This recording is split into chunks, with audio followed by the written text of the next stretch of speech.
In a 2-year period, Canada's population grew by 3 times its historic norm. This notion of legal, illegal, good immigrant, bad immigrant, I think is really dangerous. When you have restrictions on travel, you don't have a labor force in Canada. We have had problems independent of immigration in our healthcare, in our labor shortages, in our housing situation, in education, and so on. And when they all came to a head, immigrants seemed to be a very handy scapegoat. If this is important enough, then we all need to get to the table and have a real conversation around what are the needs of each respective province and those communities, and how does that line up with the immigration piece. By 2031, take immigration out, we have more deaths than births in Canada. It's a fact. Allow immigration to help us define as a country what innovation can and should be. Hello, I'm Stuart McNish, and you're listening to Conversations Live. Conversations Live is a long-form public affairs dialogue series addressing the big issues of our time. For each episode, we bring together subject matter experts for a deep conversation designed to provide you with information that helps you make more informed decisions. I hope you enjoy it. Immigration has soared to the top of the political agenda. In fact, it is being blamed for everything.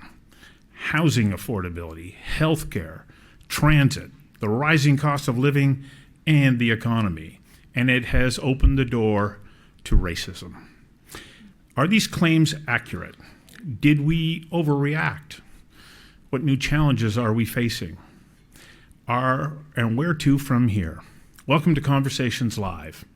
Immigration, where to from here in Canada. Tonight we come to you from Coquitlam, the land of many maples. These are the traditional territories of the Musqueam, Tsleil-Waututh, and Squamish First Nations who have lived on and continue to call these lands home. OCM. Thank you for giving that to me, Janet, as a wonderful acknowledgement of First Nations way of saying thank you. Conversations Live is a long-form public affairs dialogue series that seeks to advance our understanding of the big issues of our times. Our goal is to share ideas and insights that help each of us gain a greater understanding of our communities, our province, and our country. There are many organizations that help us host Conversations Live. We are only able to bring these events to you in person and live online thanks to those organizations that support programming for engaged citizens. You will see the logos and names of these organizations scroll across the bottom of the screen throughout the evening. I can't thank them enough, and that's why I'm going to name every single one of them to you because they are so important to us. Our hosting sponsors are KPMG and RBC. Our annual sponsors are Digital, BD Developments, Polygon, Stem Cell Technologies, Helijet, Rennie & Co., Pacific Salmon Foundation, Fortis BC, and Marquee Wines, which are donating a corkscrew and a gift certificate to each one of our panelists. So panelists, you can take home a little gift from one of our sponsors. Our supporters are BCIT, Falkirk, The Goodman Report, and OPI. And we work in association with Mario Canseco of Research Co. and with Playbook, your go-to market communications and government relations partners. Our media partner is the Vancouver Sun. We are live streaming on Vancouver Sun right now, thanks to services provided by Oh Boy Productions.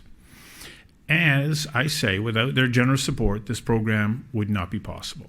Now, one last little bit of business before we dig in. For anyone wishing to submit a question, be it in person or online, please go to slido.com, enter the code Conversations Live, and send in your question. I will receive those questions up here at the podium and share them with the panelists where I can. That said, I may not deliver your question verbatim, but I will be motivated by your thoughts and ideas, and they'll help shape my questions this evening.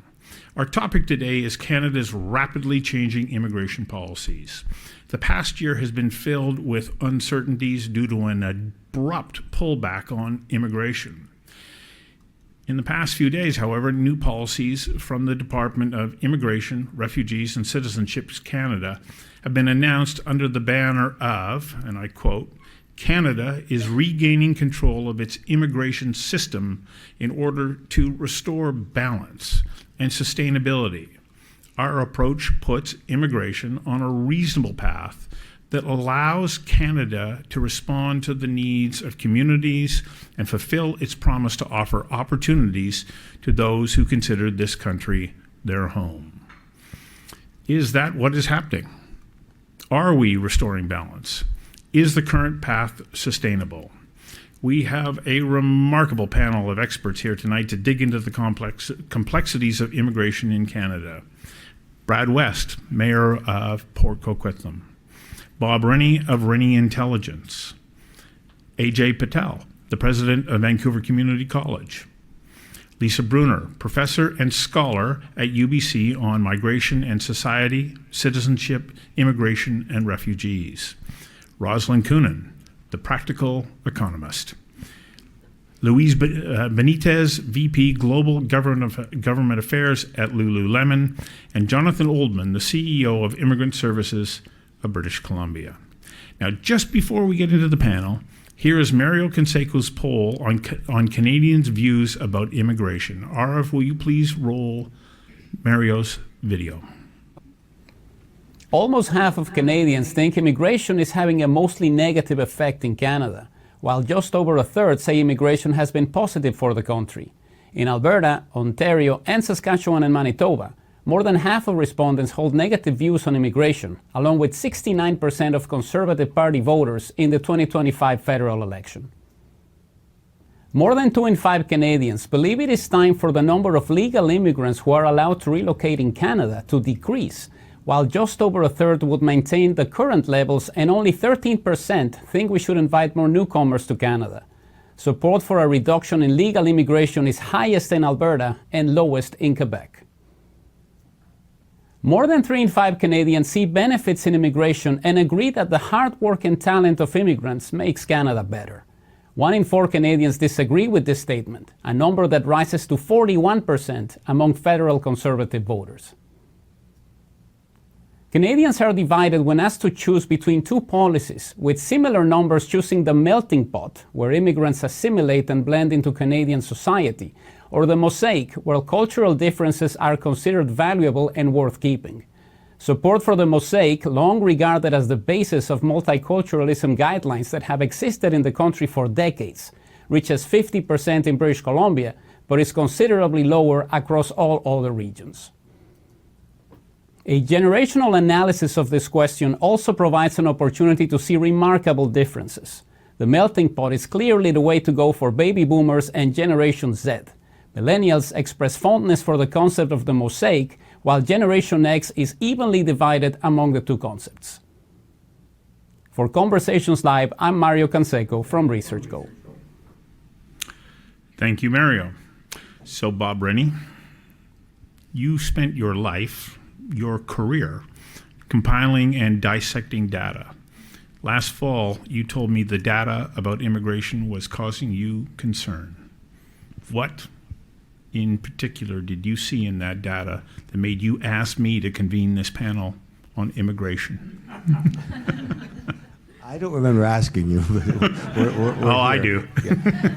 Yeah. Do you have the Yep. graph? RF, can you bring up the challenges? There we go. So this is what we discussed a while ago. In 1971, we had 6.6 Canadians in the labor force under 65 years old for every 1 person over 65 years old. Within 10 years from now, with 365,000 immigrants per year, we'll be down to 2.6 workers under 65 for every 1 person over 65. So that says to me 80% taxes. And this is no consideration for AI's effect on the workforce. So if we're going to get to there and we have socialized medicine, that says to me 80% plus taxes. So I took on David Suzuki 15 years ago. David Suzuki said, let's close our borders and stop buying bananas in Guatemala. Well, we have no right to wipe out an economy in Guatemala unless we find someone to replace buying those bananas.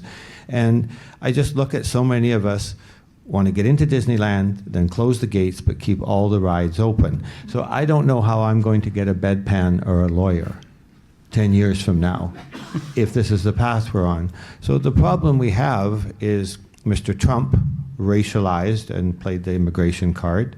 Poilievre doubled down on it, and the insane Justin Trudeau, and I'm a liberal, tripled down on it and thought that a ban on immigrants buying homes would help get him elected.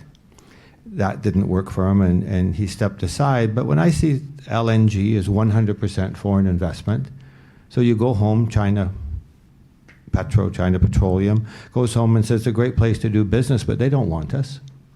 And I think that from the start, when Christy Clark put everyone will say, I just want more density so we can sell more condos. Well, you can't sell a condo today.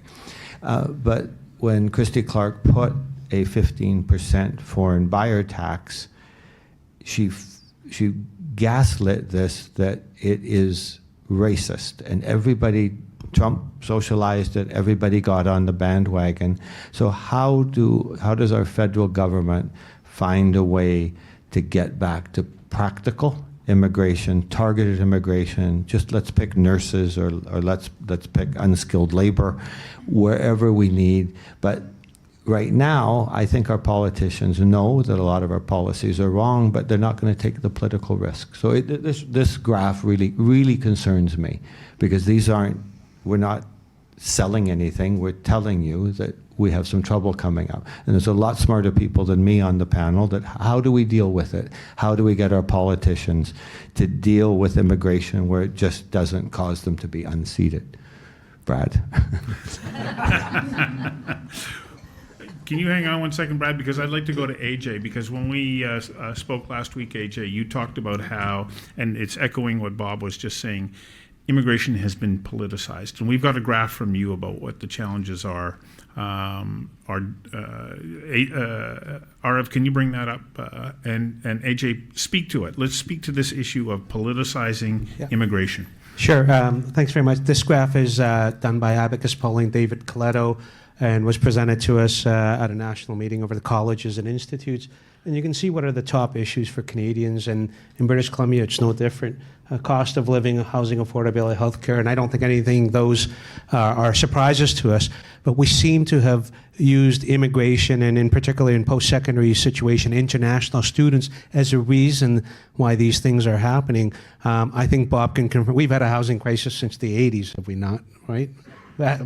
So we've had a healthcare crisis. We've managed to somehow couch that as an immigration issue, and international students make that up, temporary foreign workers make that up. And so we really need to figure out how we get around this, because the other graph that I didn't share was the swing.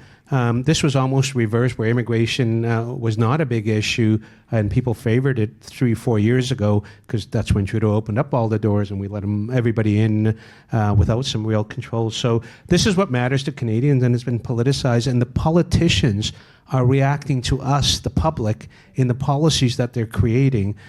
But we haven't really thought about the downstream impacts about that. And I think that's really important, because I don't think we have an issue of trying to bring immigrants into the country. We have an issue of that missing middle support, where how are we acknowledging their skills? What kind of training are we doing? I see that every day at our institution. And then where's the job matching for these individuals? And does it line up with the big projects or the big ideas that we have for economic prosperity? There's a real disconnect in that missing middle part. It's not the opening of the door that's the issue. It's that missing middle that's very poorly coordinated. So, Brad, hang on a second, because I know Jonathan wants to jump in here, and then we'll get to you, okay?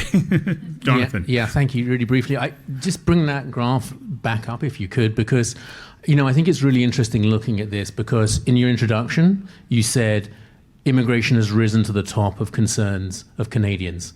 But actually, when you look at this, it's not at the top. So immigration rises higher up when you couch the issues that are at the top in the context of immigration. And I think that's a really important point to make, because research does show that when you talk to Canadians about the facts around immigration, they are supportive. When you just ask very broad general questions about do we have too much immigration, they are tempted to say, Yes, we do. What they really care is about these things. And if you go back to some of the other data that Mario said, 60% of people do recognize the contribution that immigrants make. So how we present this narrative is so, so important. Brad, of course, it all impacts you at the local political level. Yeah, certainly we feel it locally. You know, it's remarkable that immigration would have never cracked a top 10 list of people's concerns or a top issue in the country. And all of a sudden, it does. And I think we have to ask ourselves why. Is it because a politician has devised this as a wedge issue to be able to cleave the public and gain political support? Or is there something that is more organic and genuinely felt by members of the public? And I think we have to acknowledge that we have come through a period where we had unprecedented growth. We have to acknowledge that there were mistakes that were made if we're to have people have confidence in the system moving forward. In a 2-year period, Canada's population grew by 3 times its historic norm, almost entirely from immigration, temporary residents, and international students. There's not a G7 country that came close to us in seeing that level of growth. And so the impact of that is not imagined, it's reality. At some point, arithmetic dictates that there is going to be pressures felt. Now, is that the fault of the immigrant? Of course not. It's the fault of a federal government that had a very poorly thought out policy. In fact, not thought out at all.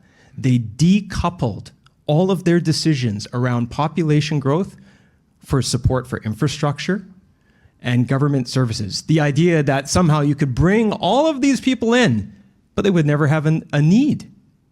They would never go to a school, a hospital. They wouldn't use our transit system. They wouldn't flush a toilet. They wouldn't turn on a tap. All of these things have been underinvested for decades.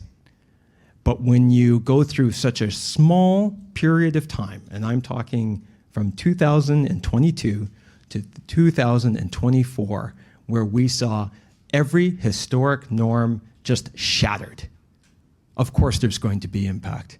And I don't think it's the fault of any person, any Canadian, to have a reaction to that.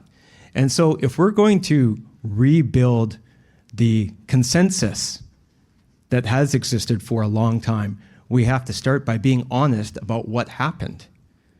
Not saying that, well, everyone who thinks that is an irredeemable bigot.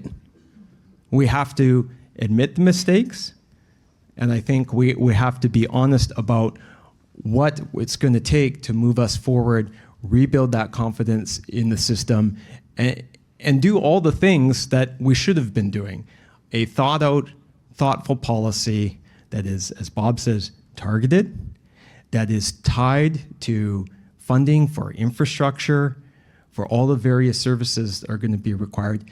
And you do that, and I think we get ourselves to a better place. But I feel very strongly we just can't gloss over the mistakes and not expect people to have their doubts about where we go from here. Do you have faith that we can have that honest conversation and get to those thoughtful approaches? Well, it's very challenging, of course, because the political culture is such that it's just, drive-by comments. So, it doesn't lend itself to the level of thoughtfulness and nuance that is all over the place in these discussions. If you ever watch Question Period, first off, you probably need to go see a therapist if you're watching Question Period. But you'll see the discourse is not thoughtful. It's gotcha. It's trying to trip you up. It's trying to make you look like this or that or the other thing. So, Stu, that's probably a way of saying no. I don't have a lot of confidence. Rosalind, can you hang on just 1 second? Because I want to go to Lisa. You have been there where they are having some of those thoughtful conversations. You went to the Standing Committee on Citizenship and Immigration and Refugees.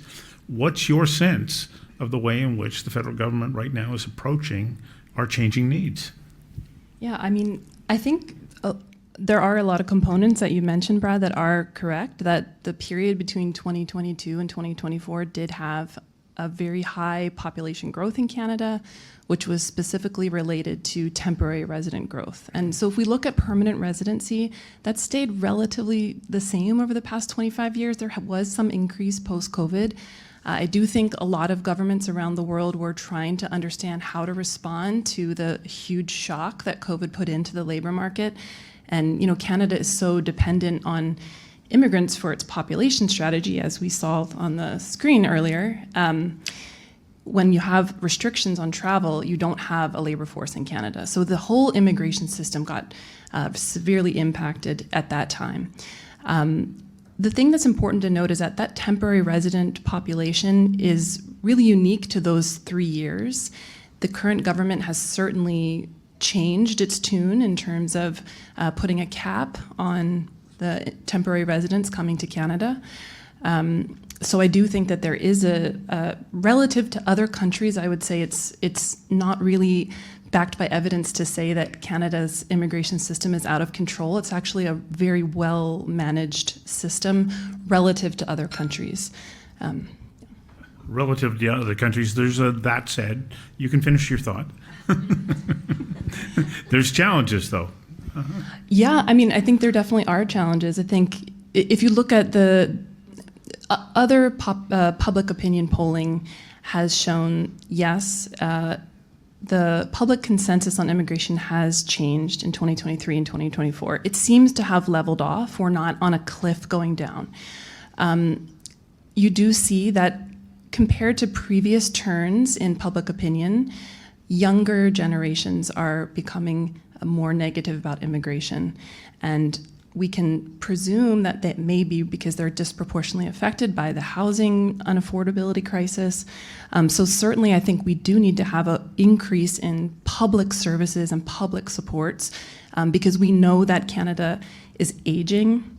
We know that the population planning entirely depends on immigration for the future. So we actually need to invest in those services to be able to support the growth that this country ultimately will need. But it's that growth that we need, isn't it, Roslyn? Yes, we definitely need that growth. And if you look at the factors, to build on what has been said and what has been shown in the graphs of the change in the public perception of immigration from positive to negative, and then you look at the factors that were shown that were important to Canadians that weren't immigration, if you look at housing and healthcare and so on, we have had problems independent of immigration in our healthcare, in our labor shortages, in our housing situation, in education, and so on. And when they all came to a head, immigrants seemed to be a very handy scapegoat.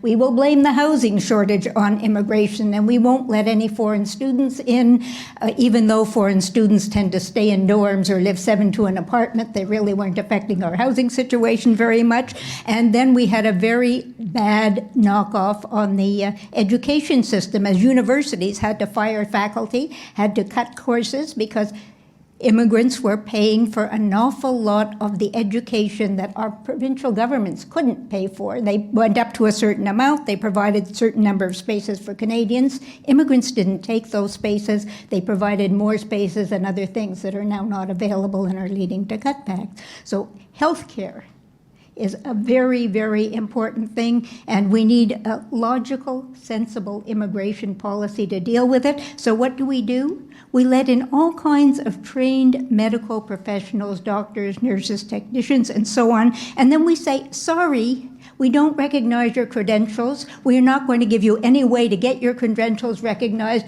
You can't practice here, go drive an Uber. So these are the kinds of things. We have all the problems with healthcare, with labor that we need.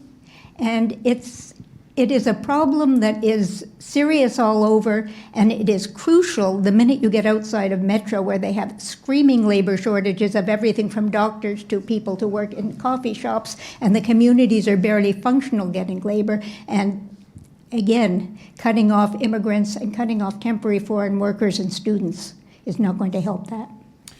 Well, it's much more complicated than that, just that. you, from your perspective at Lululemon, you're trying to hire world-class talent. How does this uncertainty impact you and your ability to attract those people that are going to ensure that you have the ongoing success that you've had? Yeah, thanks, Stu. It's such a great question. So if I was asked, everybody in the audience, if no pressure, you own a piece of Lululemon apparel, hopefully we'd see a density of raised hands. And so I love the example that we had on the panel earlier about inviting people in and letting them take the rides. And then the question was asked, well, who's going to run the rides? And for us, to your question, it's who's going to build those rides? Who's going to provide that inspiration and that innovation for what comes next? So as the largest apparel company in Canada, obviously with a lot of national pride, there is this question of where does our next generation of designers come from, and how does that feed the brain trust of the country? So, the example I'll give you, one of the mechanisms for immigration right now that we're finding challenging is the loss of spousal work permits. You have someone that you heavily recruit from another country to help us design the next generation of what will be presented to you as a consumer. And then when that person gets really excited about who we are, they get excited about moving to Canada, but for cost of living, they say, well, my spouse needs to work in order to make this happen and to be successful. And when we have to answer, I'm sorry, that option is just not available to you, we lose that opportunity to increase the brain trust in our country.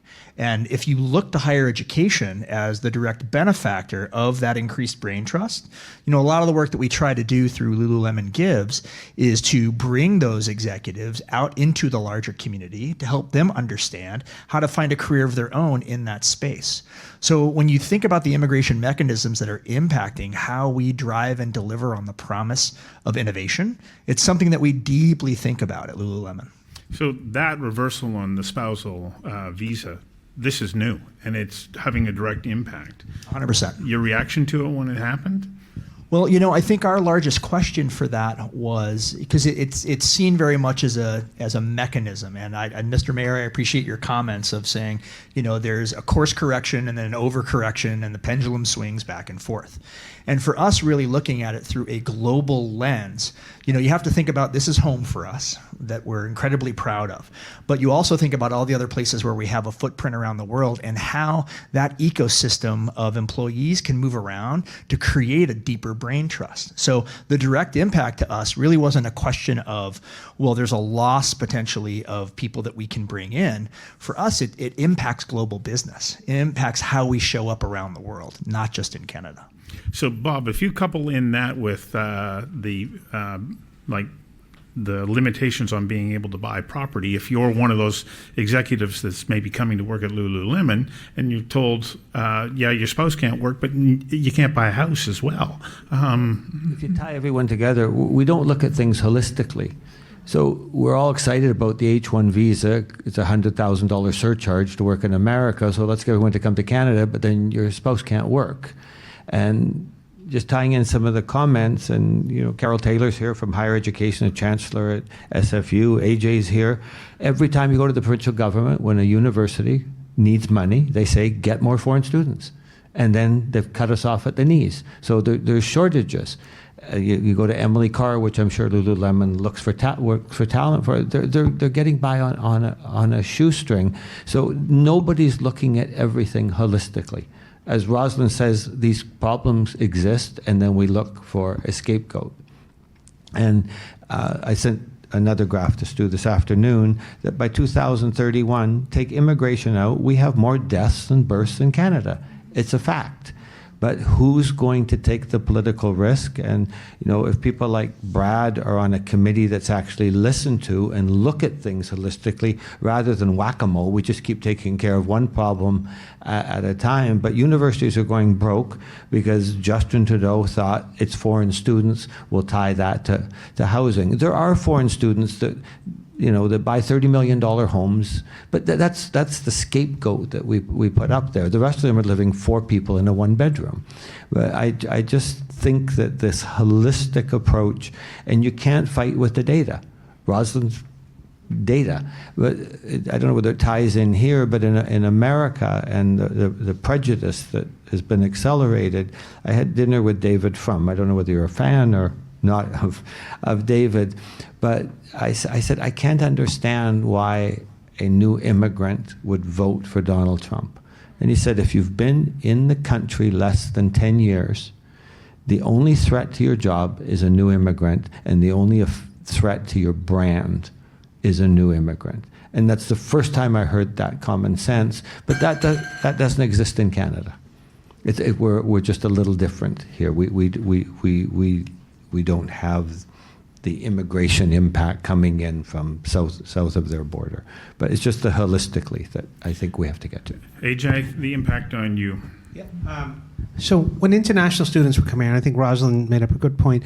They come with a 5 or 10 year outlook. They don't come with a 2-year outlook. They come here for 2 years or 4 years. Then they want a postgraduate work permit, which allows them to work, ideally in a Canadian setting. So you've been educated in Canada, you want to work in Canada, and now you're going to go into the permanent residence stream. So they come with a 5 or 10 year piece in mind. So the impact, so the holistic approach that Bob talked about, that's where the disconnect is. So we deliver the education, but then we need a connection to the employment market, and then got immigrant support services that have to help them along the way. So that's really the path the international student was taking. And where it broke down is that the alignment with the real labor market needs, and that bit of skills recognition, a lot of training, and the speed of that training. Don't sit here and do courses for 4 years again or 2 years again. What's that quick training that you need to let you into the workforce? And then the job matching. The point about the international students, so the policy came in around November 23, early 2024. What you saw in the first year in terms of public post-secondaries was the decline in the revenue as a result of the international students not coming in, but you still had this flow through of students that were finishing their program. What we're about to see, I think, in the next couple of years are structural challenges where you're now going to start seeing programs actually have to be reduced for our own Canadian kids, our domestic students, or programs that are really expensive to run, like healthcare programs, like trades programs. And you're going to run into a challenge where we're going to see a shortage again, and it's going to hurt the businesses, the small, medium-sized enterprises that rely on that talent. And that's where we're going to get into a challenge. And then I don't disagree with Brad's point that we have to acknowledge we made a mistake. We try and correct that mistake. My worry is that we're going to get so far down that all of a sudden some other government or somebody else at some point will come up with crazy policy and say, let's open the doors again because we need a whole bunch of them because we've got a problem on our hands. A case in point, many of you live in Vancouver here. FIFA is about to arrive. The hospitality industry is going to be dying for people to work there. And they can't just drive wages up to $30 an hour in that industry because it just won't work. And yet we're going to host the world, and we've got to disconnect that. That's just a small example of that. You could go into the rural parts of British Columbia. Those communities, and those are some of Brad's counterparts, relied on those international students to keep the gas stations open, to keep the Tim Hortons going.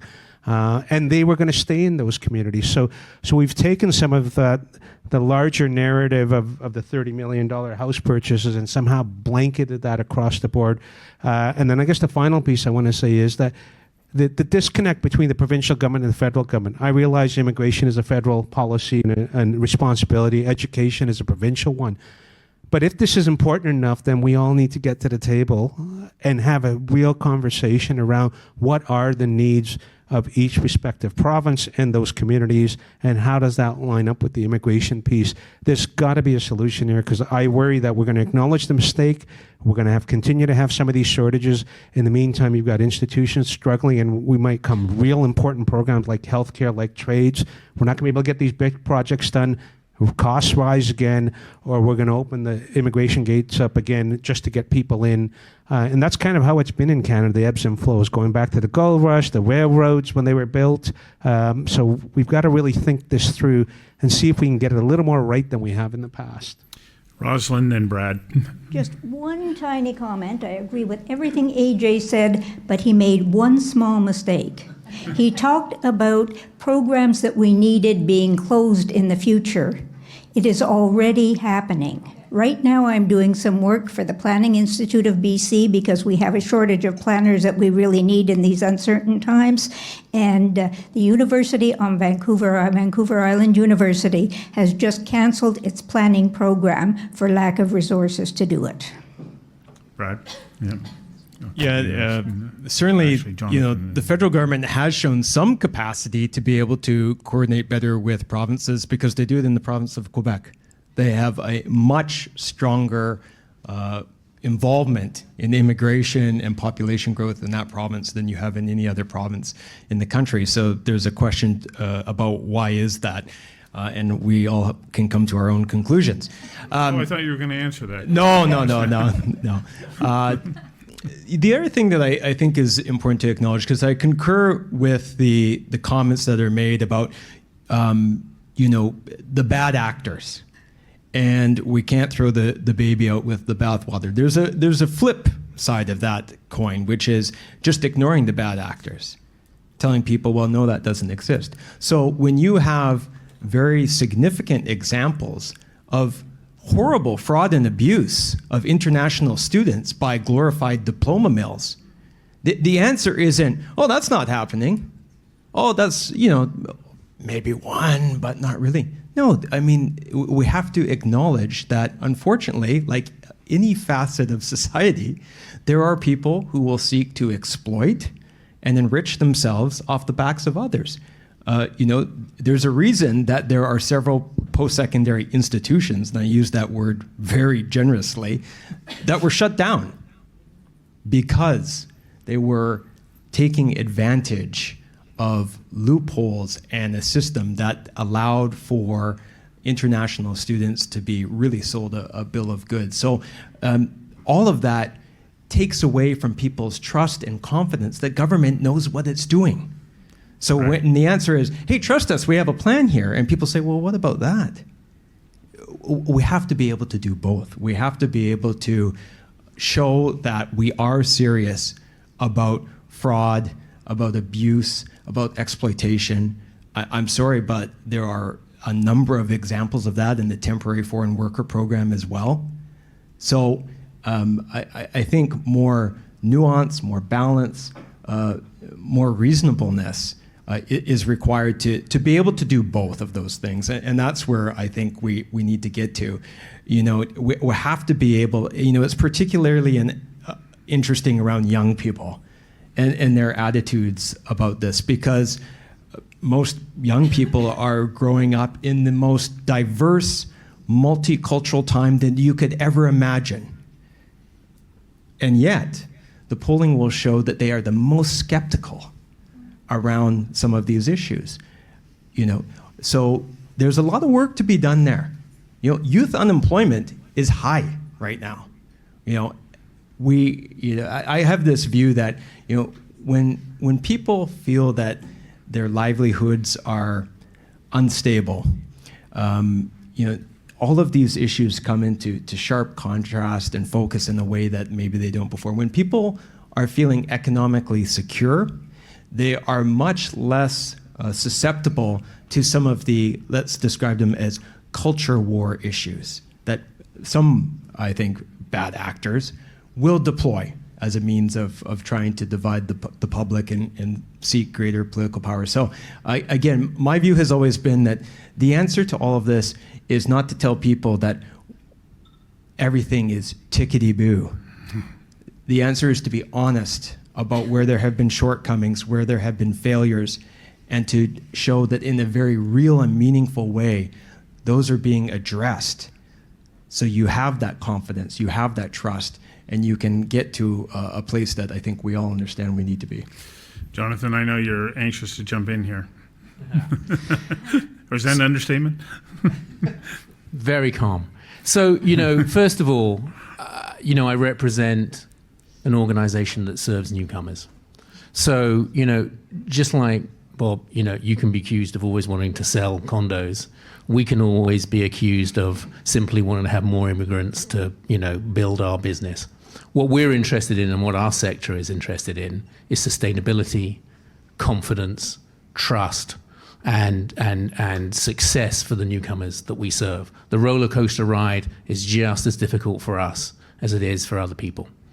So, I think that we really need to do a couple of things. Number one, it would be remiss of me not to call out and remember that there are people here that we're talking about, individuals who have made great sacrifices, take great risks, show great resilience, to invest their energy and future in Canada. One of the things I really didn't like about the polling data was one of the questions that said, should we allow legal immigrants to settle in Canada? This notion of legal, illegal, good immigrant, bad immigrant, I think is really dangerous for us. And the other thing is that we have to remember is that people have a choice of where to go. It's not just about us allowing immigrants to settle here. If we're going to be successful as a nation in this really incredibly complicated world, then we need to attract people here. And some of the biggest issues about immigration are about how people are underemployed relative to their professional qualifications and experience, the number of people who leave Canada because they can't fulfill their goals, which the rate is highest for people with doctorates, by the way, which should be a warning for us.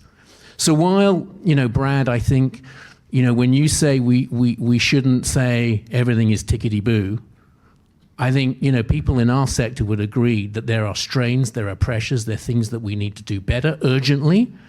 We also shouldn't go the other direction and say that it's broken and nothing works. Because I can tell you every single day, I meet the people who come to Canada, who we serve, for who we are working for, the system is working for.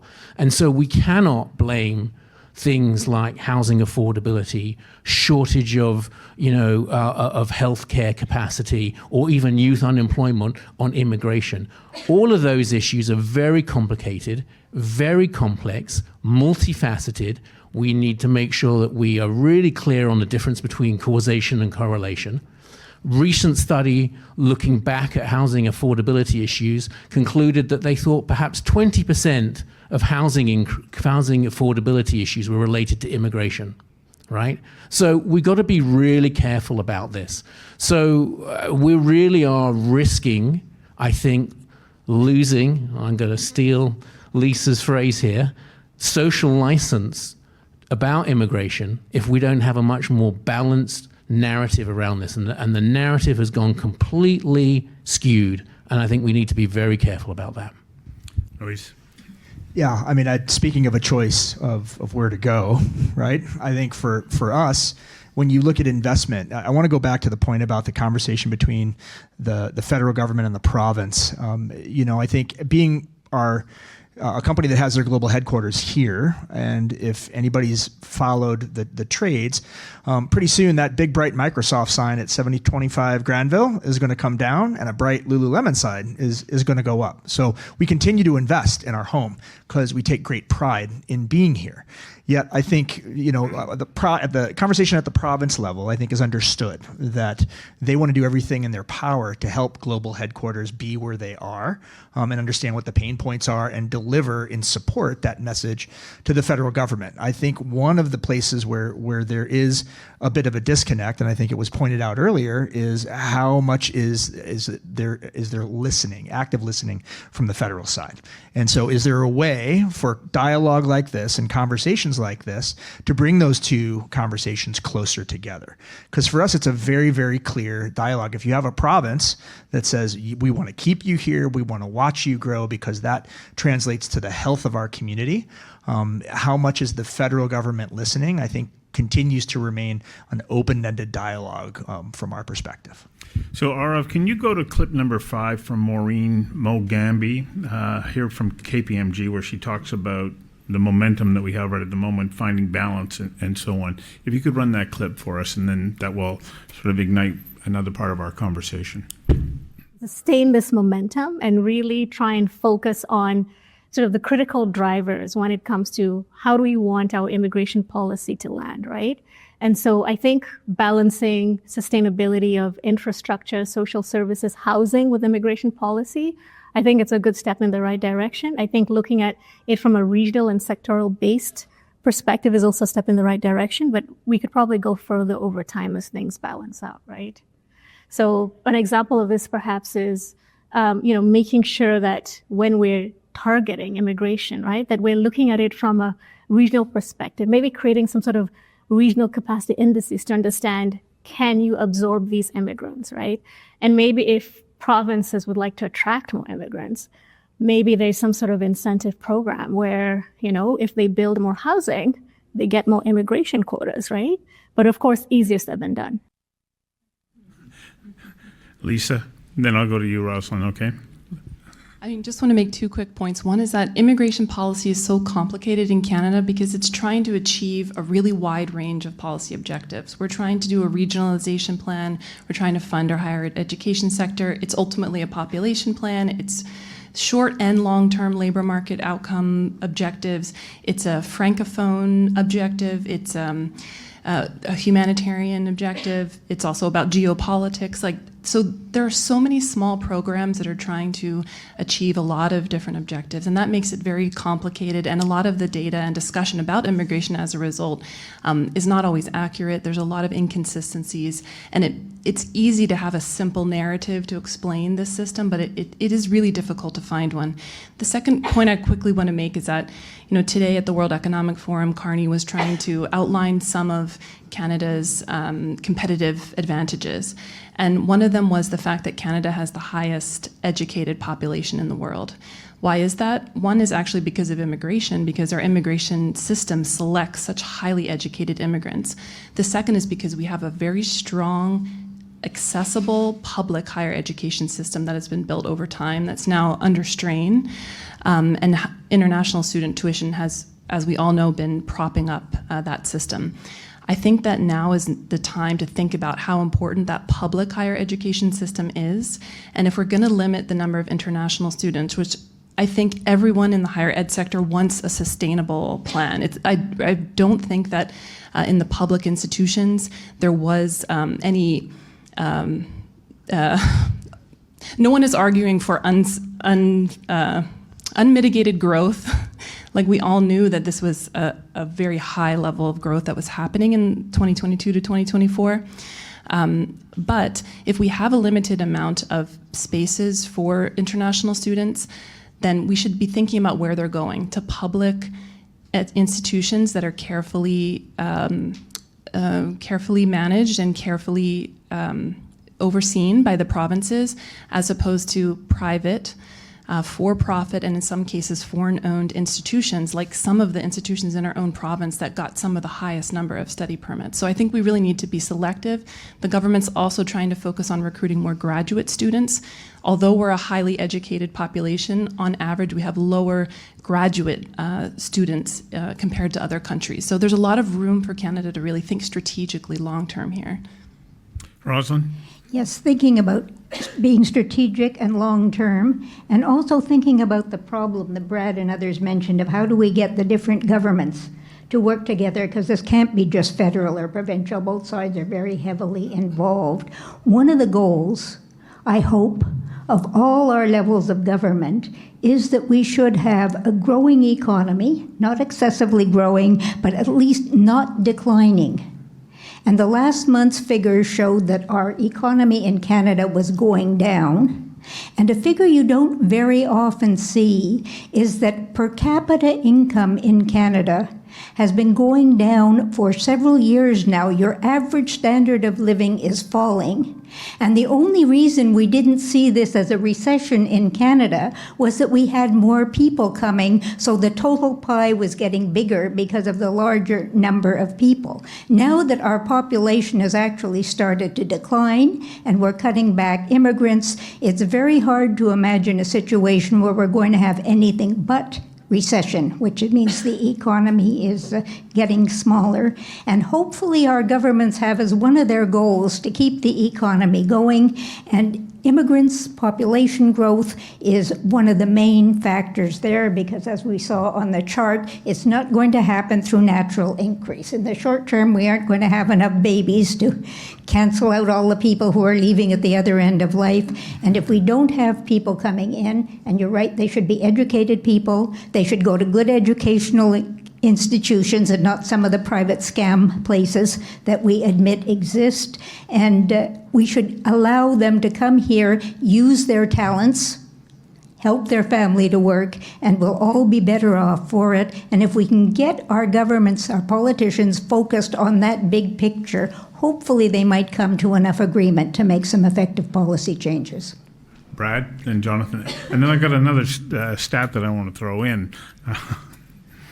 Well, I couldn't agree more that I think population growth, whether that came through immigration or temporary residence, was used and has been used to mask some of the structural weaknesses that exist within the Canadian economy. Now, I happen to believe that part of that is because we have allowed ourselves to become very much a service-based economy.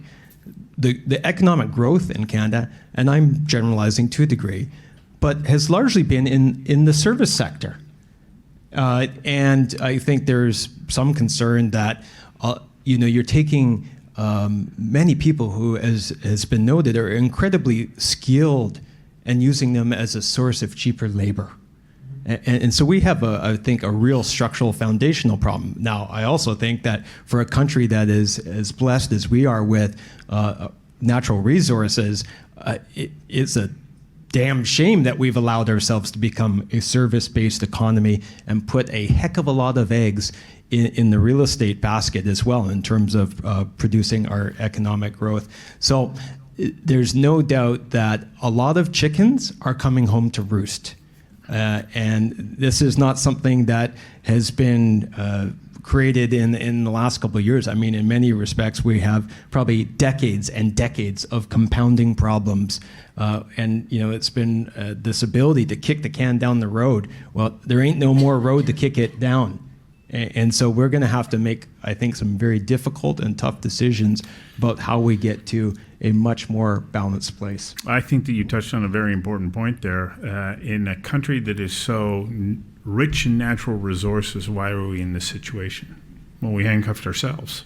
And then we put everything onto all these other sectors that you're talking about. Jonathan?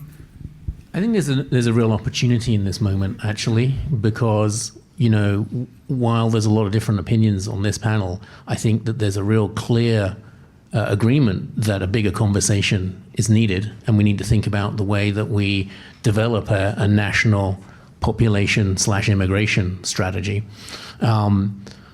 Last year, my organization was part of a group of organizations that put out a call around a larger conversation, a different approach to what we call levels planning in government talk, and underpinned by some really clear principles that sort of push back on some of this negative narrative about immigration sort of at a pejorative level. And what was really interesting about that for me was that off the side of our decks, nearly 200 organizations signed up to that. And it wasn't just immigration organizations. It was civil society, it was business groups, it was chambers of commerce, it was credit unions, it was labor groups. We even had a mayor, not this mayor, a different mayor, signed up as an individual. And what it really gave me a glimpse of is that there's an opportunity for a bigger conversation now. And this panel reflects that. And if you go onto LinkedIn, you'll see there are lots of other panels like this, sorry to say, that are meeting and discussing this across the country. So, I think that the world is more complicated. The Prime Minister this morning, Davos, talked about a philosophy of principles and pragmatism, and that's not a bad set of signposts for immigration. We need to be pragmatic. We need to resolve issues, improve the system. We need to simplify it. We absolutely need a whole of government and whole of society approach to planning, but we've got to be really clear about the principles that underpin immigration. And we've got to be clear and bold and open with the Canadian public around that. We shouldn't be apologizing for immigration. Immigration and immigrants, alongside Indigenous people, built this country, and they will build the next iteration of this country. And most of us are all immigrants at one point or another. I certainly was. And so principles and pragmatism coming together and a time to reset and to think about the way that we create an immigration strategy moving forward. I think there's a moment for that. Bob, and then I'm going to come to you for closing thoughts, which I'll direct you on a question. But Bob? The problem we have, and stealing Brad's word of a diploma mill, is our policies aren't granular. Our policies don't come out and say what they're really trying to stop They just come out with a soundbite because everything has been politicized today. So hopefully our future is people like Brad as they move into provincial or as they move into federal, and seeing a younger generation come up and start to address things as granular. Because what happened with capping students has hurt universities forever. And the other thing is, you're sitting in India or you're sitting in China and your parents are going, you know, America doesn't like you, but I don't think the Canadians do either. So we're hurting our country. And then you listen to Carney today, and we all have our views of him, but you want to move to Canada. When you listen to that common sense approach without attacking and personalizing against the president to the south of the border, and I just think we all have to work to get our politicians to stop the sound bites and deal with the issue, because there's wonderful immigrants that come. I don't want to overly personalize it, but my boyfriend Wesley is sitting at the back. His brother came in under foreign workers and working in a diploma mill, going to school in a diploma mill, and you go, he's here for the party. And then he thought, no, I like it here. Learned English, worked at a steel mill, now working as an electrician, and married, and he's got his PR and citizenship now, and is becoming part of Canada. So I got to witness it, that he may have come in for the wrong reasons. Great to come to Canada. After 6 months, no, how do I possibly stay in this wonderful country? So granular is what I'm after. So I want to share two things, both going back about a quarter century. One was Bill Clinton when he was here shortly after his presidency wrapped up. I was at a presentation that he made, and he talked about Vancouver, and he said, you may not be aware of it, but you are building a model of harmonious living that the rest of the world is watching. And he says, I'm not saying it's perfect here, but it's better than virtually anywhere else. And I heard that comment on the heels of something from Jean Chrétien when he was down at the commemoration of the China Gate on Pender Street. And it moved me, because I thought, this is my vision of Canada. He said, over the last, this was of course back in 2000, he says, over the last 35 years, we have opened our arms to the people of the world and said, come and join us in the building of a truly blessed nation. So if we want to have that big conversation that gets us to that place where we once again can say, we have a plan, and we want you to be here, and we want you to be a part of it.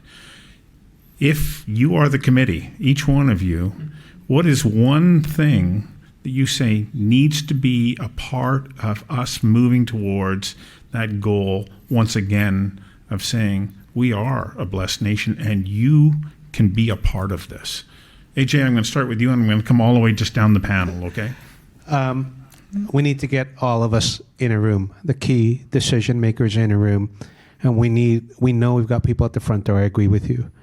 We need to figure out how we're going to evaluate their skills, what training they really need, and how we connect them with the job. So that's their path.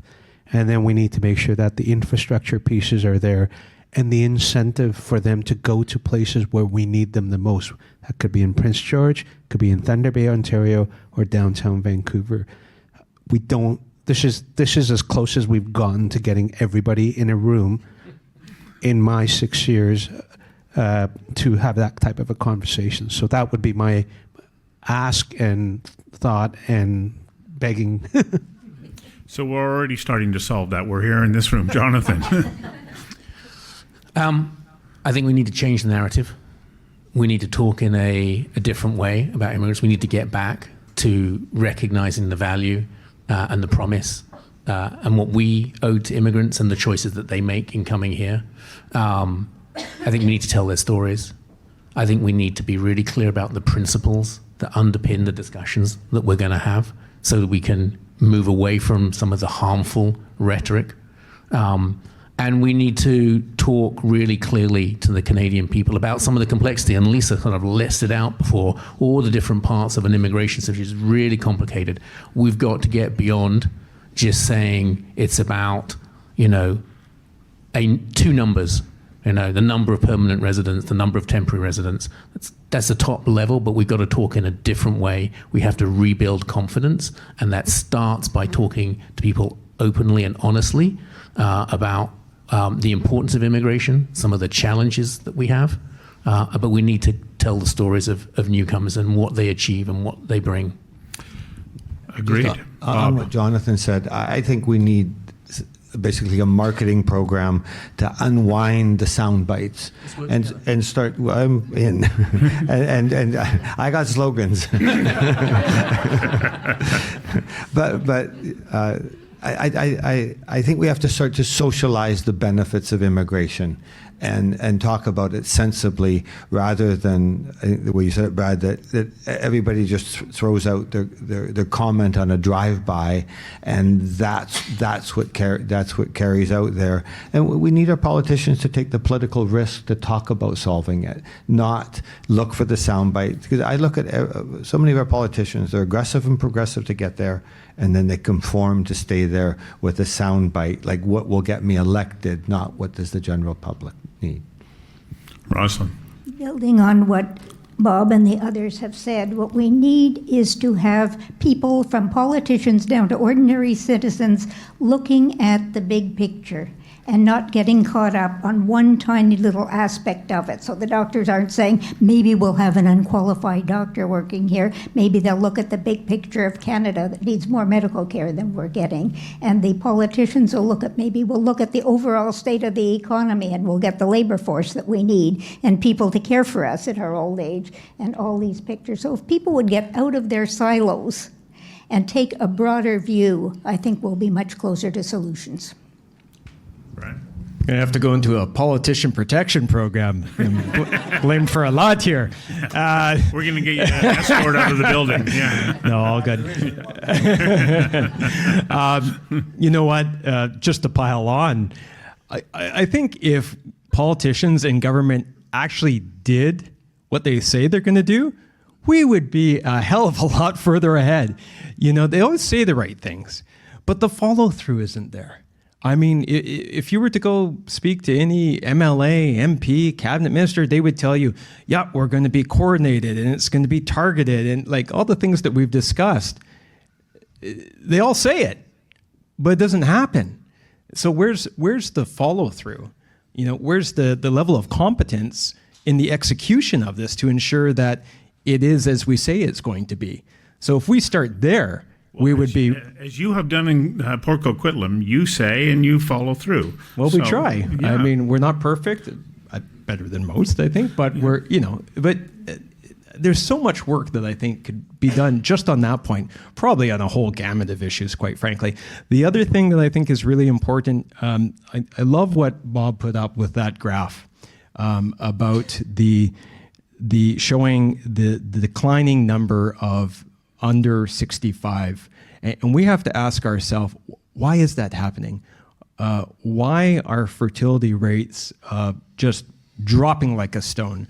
Why are people my age and younger, not because they've made a choice particularly around how they want to live their life, but feel out of necessity they can't have a family because it costs too bloody much. We got to get to that as well. Because it can't, the answer to that, and that is a problem, but the answer to that can't just be just immigration. Because you're not going to be able to outrun this. The immigrant is going to encounter that same problem. So we have to get to some of these foundational pieces about why are we in this place? Going back to the point that it's more than just an immigration discussion. It has to be integrated. Lisa. Yeah, I mean, that is true, that it's even if we had a very large amount of young immigrants come into the country tomorrow, they would eventually retire, and then we would need more immigrants to replace that. Immigration does help the aging and demographic long-term decline, but it doesn't actually solve some of the root problems. And I think that we need, like this, I think I want to build on what Jonathan has said, because the narrative has been twisted so much so that people are blaming immigrants for much deeper root causes that are contributing to broad and increasing economic inequality in our society. We don't have to look very far to see what can happen when a country really goes down the road of intense politicization of immigration. Canada used to be, as recently as 2022, when I went to a conference in Berlin, lots of policymakers from European countries, they were lining up to talk to Canadians to ask them, how do you recruit international students? How does your economic immigration system work so well? How do you maintain the public positive consensus on immigration? And so that's what keeps me up at night, the fact that I don't think it's declining off a cliff. I think that this current government has really changed its tune, and there really is a new approach. But we really, really need to be careful about the long-term impacts of a lost consensus on immigration. Good. Boy, I usually hate being last in line, but what an honor to speak at the end of this line. When I think about this question, and I've been able to sit here for a couple of minutes and do so, the definition that we try to bring forward is pretty straightforward. Allow immigration to help us define as a country what innovation can and should be. Through our lens, that directly correlates to how we personify national pride. I agree. Great panel. And I want to end on a little bit of a positive note. I think that one of the things that Canada has done incredibly well over the years since we opened up our immigration was that when you came here and became a citizen, you became a citizen with full rights. You're not a half citizen. So many of these other countries that you talk to, they go, yeah, you can come here, but you don't get full citizenship. You don't have access to this. You don't have access to those opportunities. And I think that that is one of the magical elements of Canada, that when you do navigate your way through any of these challenges that we have and you become a citizen, you are a citizen in every single right, and we defend your right to full citizenship. And so we have much to be proud of, and clearly we've got a lot that we've got to adjust. But overall, this may be a little bit of a moment where we're rightfully looking at, okay, how do we get back on that track where we really can invite wonderful people from around the world and come and join us in the building of this great country. I want to thank all of our panelists. I want to make sure that you know that you get to take the coveted Conversations Live mug home with you, along with the corkscrew and the wine gift certificate from Marquee Wines. And thank you so much for your time. I'm sorry that we went a few minutes over time, but as we can tell, this is a very important topic.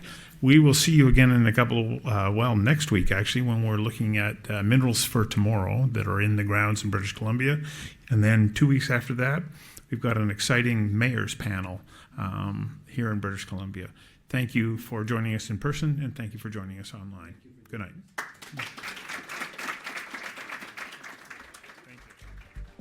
Thank you for tuning into Conversations Live, an Oh Boy Productions program. If you enjoyed this conversation, you can find our previous and upcoming episodes at conversationslive.ca. You can also follow us on YouTube, LinkedIn, Instagram, and Facebook. Again, thank you. I'm Stuart McNish.